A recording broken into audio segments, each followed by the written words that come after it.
sarees పట్టు సంబరాలు. Win 5 gram gold coin, 3 winners every week on purchase of 10,000 rupees.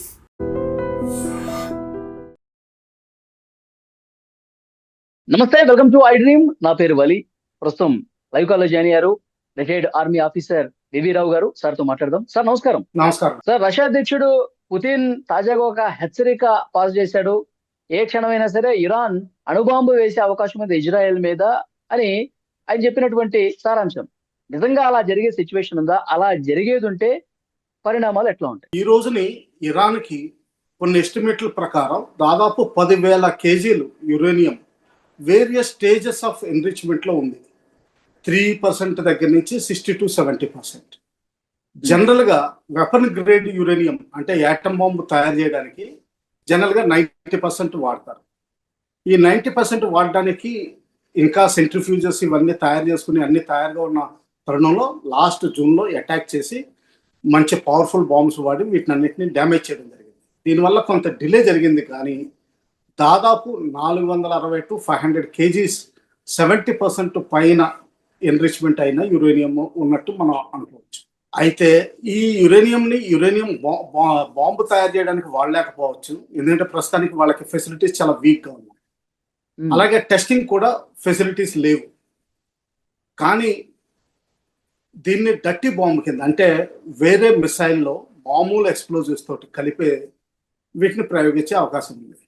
చాలా రోజులు ఇప్పుడు ఈ పుటిన్ గారిది లేటెస్ట్ కాదు, దాదాపు వారం రోజుల నుంచి ఆయన చెప్తూనే ఉన్నారు రేడియేషన్ ప్రాబ్లం అవ్వచ్చు మిడిల్ ఈస్ట్లో.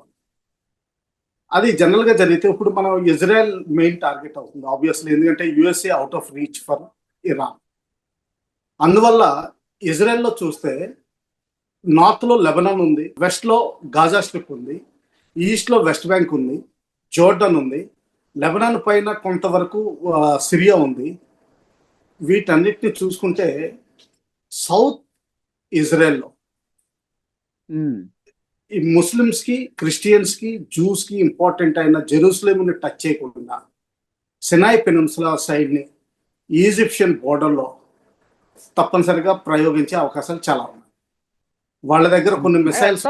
ఎందుకని అంత పకడ్బందీగా సౌత్ ఇజ్రాయెల్ మీద అణుదాడి చేయొచ్చు అని చెప్పి ఎట్లా అంచనా కడుతున్నారు? ఇది నా అంచనా అండి, ఇది ఎవరిది మీడియాది కాదు. ఎందుకంటే ఇజ్రాయెల్ చాలా చిన్న దేశం. జోర్డన్ రివర్ ఆఫ్ జోర్డన్ పైనుంచి కిందకి సముద్రంలో రెడ్ సీలో కలుస్తుంది.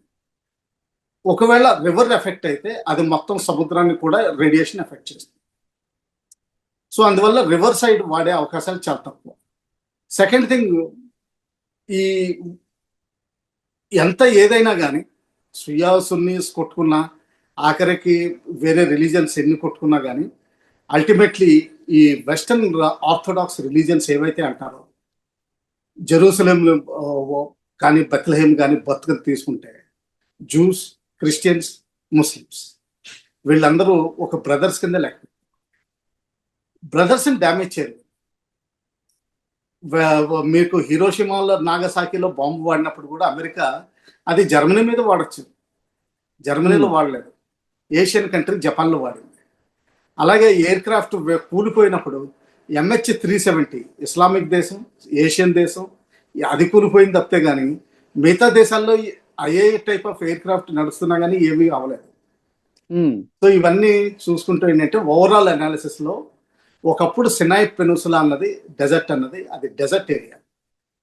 ఆ డెజర్ట్ ఏరియా ఈజిప్ట్కి అబ్రహాం అకార్డ్స్ ప్రకారం 1979లో జిమ్మీ కార్టర్ ఆధ్వర్యంలో నడిచిన టాక్స్లో ఈజిప్ట్కి వెనక్కి విచ్చివేయడం జరిగింది.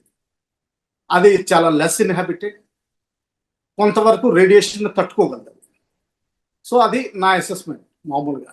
ఇంకా బెత్లెహేం మీద, జెరూసలేం మీద వాడారంటే వాళ్ళ ఓన్ అక్కడ 3 రిలీజియస్ సైట్స్ ఒకే చోట ఉన్నాయి.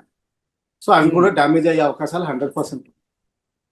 ఓకే సార్, అది ఎంత ఎఫెక్ట్ చూపించే అవకాశం ఉంది సార్? పూర్తి స్థాయిలో అణుబాంబు కాదు కదా, వేరే మిసైల్స్ లో పెట్టి జనరల్ గా 20 to 25 కిలోమీటర్స్ రేడియేషన్ స్ప్రెడ్ అయ్యే అవకాశాలు ఉంది.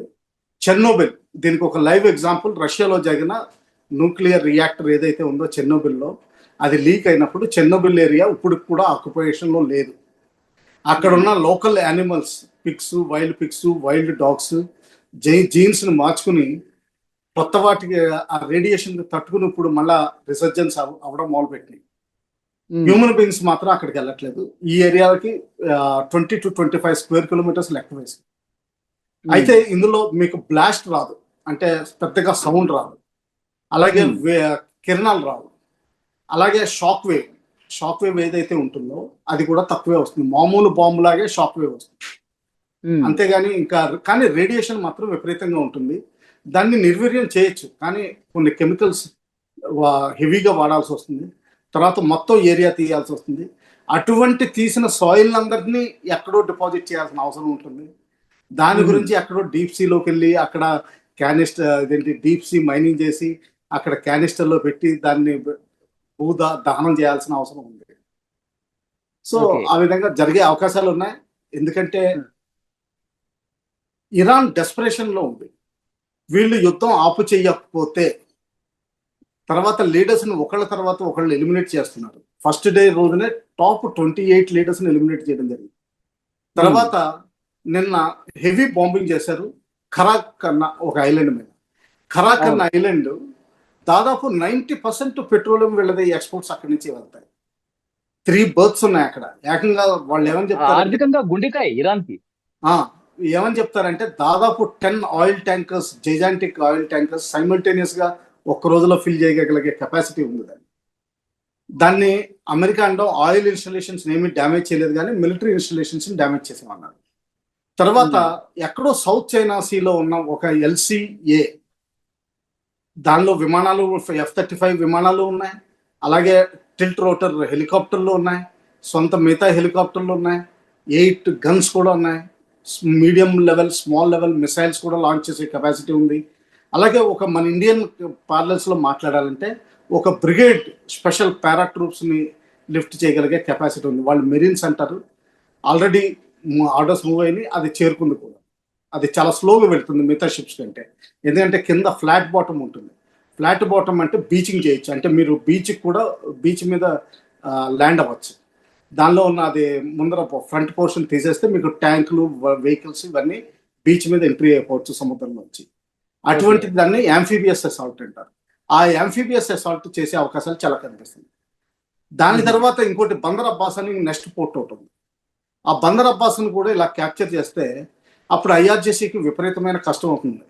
ఎందుకంటే వాళ్ళు ఆల్రెడీ కార్కాలైండ్, ఎందుకంటే ఇరాక్ వార్లో ఆల్రెడీ దాని మీద ఒకసారి అటాక్ జరిగింది కాబట్టి ముందరే ఊహించి దాదాపు ఖాళీ చేస్తారు జనవరిలోనే ఎక్స్పెక్టేషన్స్లో. సో ఆ విధంగా ఏంటంటే ఇరాన్ని ఒక కార్నర్కి తోసే అవకాశం చాలా కనిపిస్తుంది, ఎస్పెషల్లీ నెటాన్యాహు గారి దూకుడు వల్ల. ఆ దూకుడులో ఇది చేస్తే మాత్రం వాళ్ళు తప్పనిసరిగా వాళ్ళ శక్తి చూపించడానికి ఇది చేసే అవకాశాలు కనిపిస్తున్నాయి. అలాగే ఇంకోటి గమనించాలండి, ఎప్పుడైతే USSR బ్రేక్ అయిందో అప్పుడు వాళ్ళ దగ్గర బ్రేక్ అవ్వకముందు వాళ్ళ దగ్గర టాక్టికల్ న్యూక్లియర్ వెపన్స్ ఉండేవి. అంటే 1.5 to 2 కిలోటన్ కింద ఉన్న యురేనియన్ వెపన్స్ ని టాక్టికల్ వెపన్స్ అంటారు. అది కూడా 20-25 కిలోమీటర్స్ రేంజ్లోనే ఎఫెక్టివ్నెస్ వస్తుంది. ఆర్టిలరీ గన్స్ ద్వారా కూడా ఫైర్ చేయొచ్చు. మిసైల్స్ అక్కలేదు, ఎయిర్ క్రాఫ్ట్ అక్కలేదు, షిప్ అక్కలేదు, ఆర్టిలరీ గన్స్ తోటి కూడా ఫైర్ చేయొచ్చు. అది ప్రయోగించే అవకాశాలు అవి మిస్ అయిపోయినాయి. కొన్ని అప్పట్లో రిపోర్ట్స్ వచ్చినాయి, ఎవరు కన్ఫర్మ్ చేయరు, కానీ కొన్ని మిస్సింగ్ అయినట్టుగా లెక్క వచ్చింది. మిస్సింగ్ అవడం అంటే ఏదో పెద్ద ఏజెన్సీ చాలా పెద్ద ఆర్గనైజ్డ్ ట్రిప్లో, అంటే విపరీతంగా మనీ వాడి మనుషులు అన్ని ప్రలోభాలు అన్ని వాడి అవి మిస్ చేసి ఉండే అవకాశాలు చాలా ఉన్నాయి. బహుశా అందుకనే పాకిస్తాన్ దగ్గర కూడా ఇటువంటి టాక్టికల్ న్యూక్లియర్ వెపన్స్ ఉన్నాయి. ఆపరేషన్ సింధూర్ అయిన 3 నెలలకి సయాల్కోట్ వీటిని మూవ్ చేసినట్టు కొన్ని రిపోర్ట్స్ వచ్చినాయి. ఎందుకంటే వాటికి మనం POK తీసుకోవాలనుకుంటే సయాల్కోట్ సైడ్ నుంచి అటాక్ వెళ్ళాలి, అంటే ఆ ఏరియా పైన క్యాప్చర్ చేయాలి. సో అందుకని చెప్పి సయాల్కోట్ ఏరియాలో వాళ్ళు కొంత సన్నాహాలు చేసుకున్నట్టు కూడా రిపోర్ట్స్ వచ్చాయి.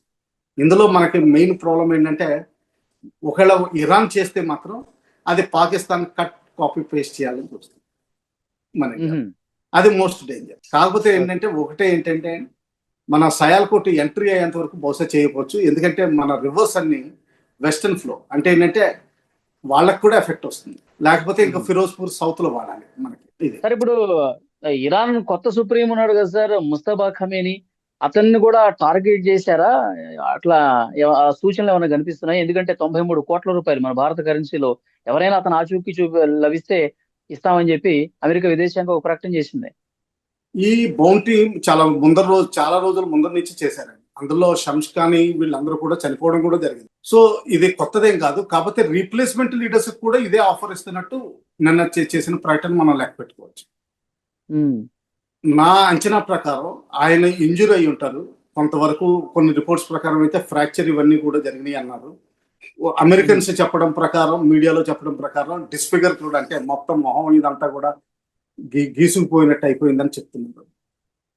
కానీ ఆయన హెల్దీగానే, అంటే రివైవల్ అయ్యే అవకాశాలు చాలా కనిపిస్తుంది. ఓకే సార్, ఇప్పుడు ఫైనల్ గా ఇరాన్ గనక మీరు చెప్తున్నట్టు సౌత్ ఇజ్రాయెల్ వైపు అణుబాంబు ప్రయోగం చేస్తే ఆ తర్వాత అటు సైడ్ నుంచి కూడా ఇంకా పెద్ద స్థాయిలో భీకర యుద్ధమే కొనసాగే అవకాశం ఉంది సార్. వాళ్ళు ఊరుకోలేదు, వాళ్ళు తప్పనిసరి అటువంటిది. ఇది లాస్ట్ రిసార్ట్ అంటే ఏంటంటే ఇంకా మొత్తం ఒకళ్ళు ఇప్పుడు వీళ్ళు మెరీన్స్ తోటి ఈ ఐలాండ్ తీసుకుని బందర్ అబ్బాస్ పోర్ట్ ని క్యాప్చర్ చేసి అటు ఇరాక్ ద్వారా కోట్స్ ని వాడకుండాను French troops, British troops, American troops, కొంతవరకు ఇజ్రాయెల్ స్పెషల్ ఫోర్సెస్ ఇవన్నీ వాడి నార్త్ వెస్టర్న్ సైడ్ నుంచి అటాక్ తీసుకొచ్చారనుకోండి. ఇటువైపు తూర్పు వైపుని పాకిస్తాన్ని రెడీ చేస్తారు.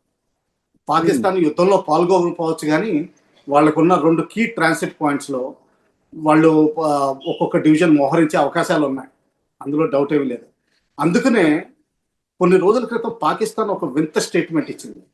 ఆ వింత స్టేట్మెంట్ అది మనకేదో వింతగా, అంటే పాకిస్తాన్కి ఎగ్నెస్ట్ గా మనం ఏదో తప్పు చేస్తున్నట్టు అనిపిస్తుంది. కానీ నాకు ఆ రోజున కల్పించిన అభిప్రాయం ఏంటంటే ఇది కావాలని ఇండియాని ముందరికి ఎగదోస్తున్నారు, ఇండియా గురించి మేము ఇలా చేస్తున్నాం అని చెప్పి చేసే అవకాశం.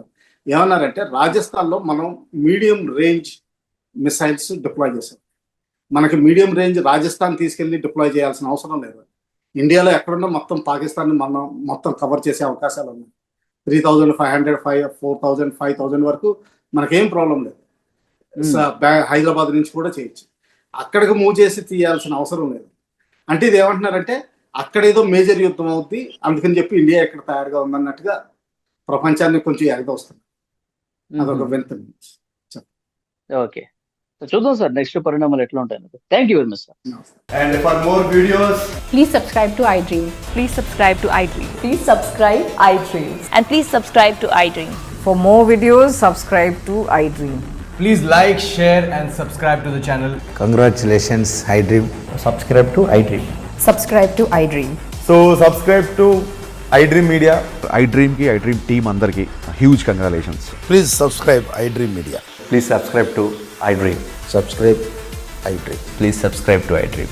iDream అంటే నా కళల ఛానల్ను సబ్స్క్రైబ్ చేసుకున్న నోరు తిరుగుతలేదు, మీరైతే గంట గుర్తు కొట్టండి. For more such videos, please subscribe to iDream. Subscribe to iDream. Please subscribe to iDream. Please subscribe iDream Media. Please do subscribe to iDream. Please subscribe to iDream Media. For best entertainment and information, please subscribe iDream. And don't forget to subscribe to iDream.